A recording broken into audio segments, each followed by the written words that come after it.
ایک جملہ میں لوگوں سے کہتا ہوں تو لوگوں کو برا لگتا ہے کہ پہلے جس کے ماں باپ مر جاتے تھے وہ بچے یتیم ہو جاتے تھے.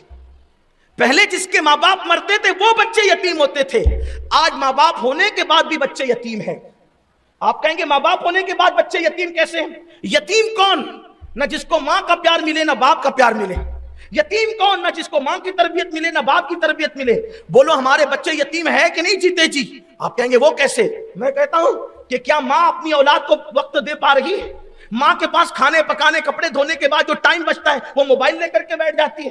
باپ کاروبار سے آتا ہے وہ ٹی وی کا منہ پکڑ کے بیٹھ جاتا ہے, موبائل لے کر کے بیٹھ جاتا ہے. بچوں کو تو نہ ماں کی صحبت مل رہی ہے نہ باپ کی صحبت مل رہی ہے. پھر یہ بچے آخر ان کی تربیت کیسے ہوگی؟ ارے جب تربیت کرنے والے ماں باپ تھے تب بھی بہت نیک بچے نہ بن سکے تو جن بچوں کو سرے سے تربیت ہی نہیں ملے گی ان بچوں کے بگڑنے کا اندازہ کون کر سکتا ہے؟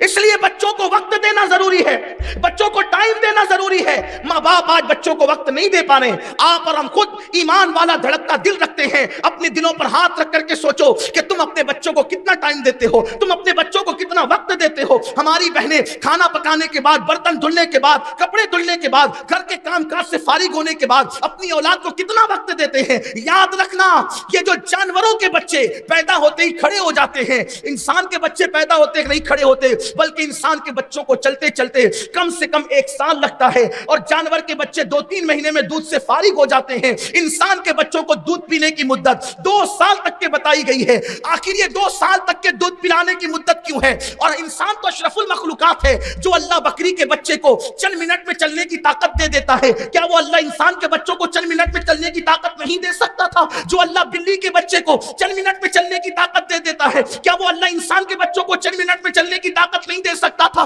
اللہ نے ایسا کیوں کیا کہ 2 سال تک کے تمہارے بچوں کو دودھ کا محتاج رکھا اور اس کو جلدی سے چلنے کا شعور نہیں دیا؟ وجہ یہ ہے کہ جانور کے بچے کو تربیت کی ضرورت نہیں تھی, اسی لیے وہ چند سیکنڈ میں چلنے لگا تاکہ ماں باپ سے دور بھی ہو گیا تو کوئی ٹینشن کی بات نہیں. مگر انسان کے بچے کو تربیت کی ضرورت تھی, اس لیے 2 سال تک کے دودھ کا محتاج رکھا تاکہ وہ ماں کی گود میں 2 سال تک رہے گا تو صرف دودھ نہیں پیے گا بلکہ ماں کے سینے کے جذبات بھی اس کے سینے میں منتقل ہوں گے, ماں کا کردار بھی اس میں منتقل ہوگا, ماں کی گفتگو بھی اس میں منتقل ہوگی, ماں کے جذبات بھی ان میں منتقل ہوگا. آپ سوچیں گے کیا دودھ کے ساتھ جذبات بھی منتقل ہوتے ہیں؟ تو یاد رکھنا شیخ عبد القادر جیلانی کبھی غوث اعظم نہ بن سکتے تھے اگر ان کو ام الخیر جیسی ماں نصیب نہ ہو. ماں جیسی ہوگی, ماں کے جذبات اولاد کے اندر منتقل ہوتے ہیں, دودھ کا اثر ہوتا ہے. تو یہ جو بچوں کو اللہ نے 2 سال تک کے گود میں پڑا رہنے دیا, ان کو کھڑا نہیں ہونے دیا, وجہ یہ ہے تاکہ دودھ بھی پلائے اور ماں تربیت بھی کرے.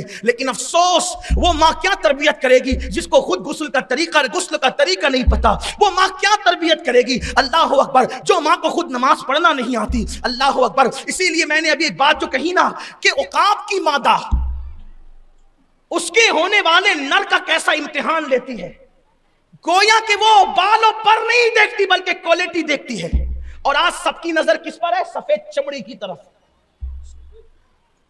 کوئی داماد ڈھونڈ رہا ہے وہ بھی گوری چمڑی والا, اور کوئی بہو ڈھونڈ رہا ہے وہ بھی گوری چمڑی والی. یاد رکھنا خوبصورت ماں خوبصورت بیٹے کو جنم دے یہ ضروری نہیں. خوبصورت ماں خوبصورت بیٹے کو جنم دے یہ ضروری نہیں ہے, لیکن نیک اور پاک دامن ماں ہمیشہ نیک اولاد کو جنم دیتی ہے.